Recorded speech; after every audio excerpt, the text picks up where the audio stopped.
अस्सलामुअलैकुम, welcome back to my channel. आज की ये वीडियो बहुत ही ज़बरदस्त होने वाली है, ख़ासकर उन ख़वातीन के लिए जो बहुत ही ज़्यादा मेहनत करती हैं इस तवे को साफ़ करने के लिए, लेकिन वो फिर भी साफ़ नहीं होता।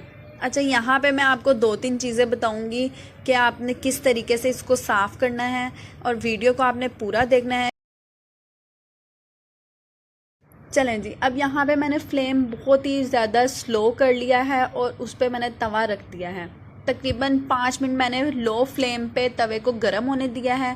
फ्लेम हमारा बिल्कुल लो है और ऑन है। अब किसी भी छुरी की मदद से या कोई भी फालतू इस तरह का स्क्रैपर आपके पास हो, उसकी मदद से आप इस तरह इसको उखाड़ें। हल्के हल्के ही आप देखें, मैं बिल्कुल आहिस्ता से ही कर रही हूँ और ये इजीली रिमूव हो रहा है। ये सारा जो है चिकनाई है, ऑयल है, ये सारा मैंने इस तरह छुरी की मदद से ही रिमूव कर लिया है। थोड़ी सी गंदगी तो होगी, लेकिन हमारा तवा जो है अच्छे से साफ़ हो जाएगा। मैं ये अपना तवा बहुत ही दिनों के बाद साफ़ कर रही हूँ और इसकी ये वजह है क्योंकि मैं वीडियो रिकॉर्ड करना चाहती थी, आपको भी दिखाना चाहती थी कि मैं किस तरीके से अपना तवा जो है वो क्लीन करती हूँ। इस वजह से मैंने इसको इतना ज़्यादा गंदा होने दिया है। इसी तरीके से छुरी की मदद से जितना मेरे से हो सकेगा मैं इसको उतार लूँगी। इसकी मोटी जो तह लगी हुई है वो अलग कर लेंगे और आपने ये काम बहुत एहतियात से करना है क्योंकि ये जो हम उतारते हैं इसके ऊपर से चिकनाई ये बहुत गर्म होती है। अब मैंने अच्छे से उसको कपड़े से साफ़ कर दिया था, ऊपर जो भी डर्ट वगैरह थी वो उतार दी थी और यहाँ पे मैंने डाला था पहले मीठा सोडा, या जिसको हम बेकिंग सोडा भी कहते हैं वो। मीठा सोडा डालने के बाद मैंने शामिल किया है टाटरी।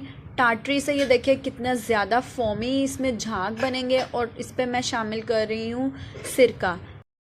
यहाँ पे फ्लेम हमारा बिल्कुल लो है और उसी में ही आप देखें कि कितने ज़्यादा यहाँ पे झाग फ्यूम्स उठ रहे हैं। इस पे अब मैंने शामिल किया है 1 लीमू का रस। अच्छे से लीमू का रस निचोड़ लेंगे और इसको हमने छोड़ देना है इसी तरीके से। अच्छे से लीमू और तमाम चीज़ों को पहले हम थोड़ा सा नॉर्मल होने देंगे, ठंडा होने देंगे। इस टाइम पे मैं इसका फ्लेम ऑफ करने लगी हूँ। अब आपने क्या करना है कि ये थोड़ा सा नॉर्मल हो जाएगा तो लीमू के छिलके की मदद से मैं ये तमाम चीज़ों को अच्छे से तवे पे फैला दूंगी। ये बहुत गर्म है, इसलिए आपने बहुत ही एहतियात से ये काम करना है। हाथ आपने बिल्कुल भी नहीं जला लेना। इस तरीके से अच्छे से स्प्रेड करने के बाद इसको मैं छोड़ दूंगी तकरीबन 20 से 25 मिनट के लिए। उसके बाद मैं एक स्क्रैपर लूँगी या इस तरह का आप स्क्रब ले लें, जो स्टील की तारों वाला स्क्रब होता है। इसको अच्छे से आप स्क्रब कर लें और तकरीबन मैं इसको 5 मिनट के लिए ही स्क्रब करूँगी तो ये अच्छे से साफ़ होना शुरू हो जाएगा। यहाँ पे अब हमारा तवा बिल्कुल भी गर्म नहीं है।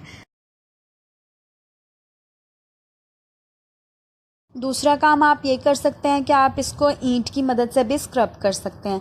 और मज़े की बात आपको मैं ये बताती हूँ कि अगर आपका कोई भी नॉन स्टिक का तवा या फ्राई पैन ख़राब हो जाए तो आप उसको फेंकने से अच्छा है कि इस तरीके से या फिर किसी ईंट की मदद से उसकी सारी जो ऊपर की कोटिंग है वो उतार दें तो वो नीचे से लोहे का ही निकलता है। और ये मेरा जो तवा था ये नॉन स्टिक का था और इसको मैंने अच्छे से रगड़ रगड़ के इसकी जो ये कोटिंग थी, नॉन स्टिक की जो कोटिंग हुई होती है वो मैंने उतार दी है और ये लोहे का तवा बन गया है और मैं यही यूज़ करती हूँ अब। इसलिए अगर आपके नॉन स्टिक के बर्तन ख़राब भी हो जाते हैं तो आप उसको फेंकें नहीं, उसको ज़ाया ना करें, बल्कि उसकी कोटिंग उतार लें किसी ईंट से रगड़ कर या किसी स्क्रबर की मदद से, जिससे भी आपको इजी हो। ये लोहे का तवा मेरा पहले नॉन स्टिक का हुआ करता था, लेकिन अब मैं इसको आयरन तवे की तरह यूज़ करती हूँ। अच्छे से हमारा तवा क्लीन हो गया है और ये जो ब्लैक निशान आपको नज़र आ रहे हैं ये भी आप और मेहनत करने से उतार सकते हैं। अच्छा, यहाँ पे रोटी बहुत ज़बरदस्त बन रही है, बिल्कुल भी नहीं चिपक रही और ऑयल भी बहुत कम यूज़ हो रहा है अब इस तवे पे।